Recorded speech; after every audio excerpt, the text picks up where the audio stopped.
আজ থেকে শুরু টানা 9 দিনের ঈদ ছুটি। দীর্ঘ এই ছুটিতে অনেকেই ছাড়ছেন রাজধানী, তবে এবারে চিত্র ভিন্ন। বাড়তি চাপ নেই ট্রেন বাসে, নির্ধারিত সময়ে ছেড়ে যাচ্ছে ট্রেন।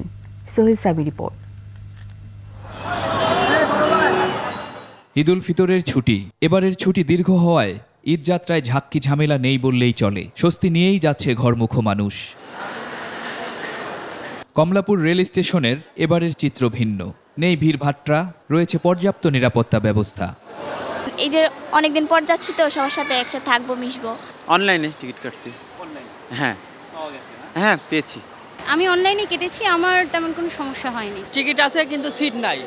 অনলাইনে টিকিট হওয়ায় কাউন্টারে নেই লম্বা লাইন, নির্ধারিত সময়েই চলছে ট্রেন। তবে কর্তৃপক্ষ বলছেন 2-1 দিনের মধ্যে যাত্রীর চাপ বাড়বে। কালোবাজারে তেমন কোনো কমপ্লেন আমরা পাইনি, তারপরেও আমাদের গোয়েন্দা সংস্থা সহ পুলিশ সব তৎপর আছে। এই ধরনের কোনো অভিযোগ পেলে তারা সাথে সাথে ব্যবস্থা নিচ্ছেন। বাস টার্মিনালেও নেই যাত্রীর চাপ, স্বস্তির ঈদ যাত্রায় খুশি যাত্রীরা।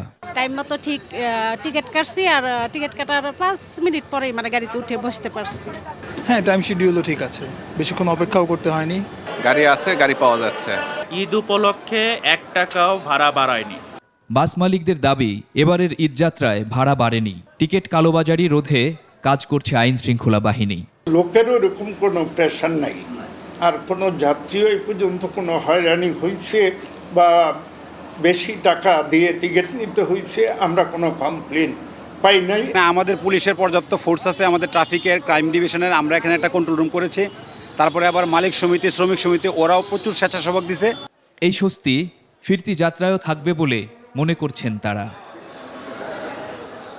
সোহেল সামি, 21 টেলিভিশন, ঢাকা।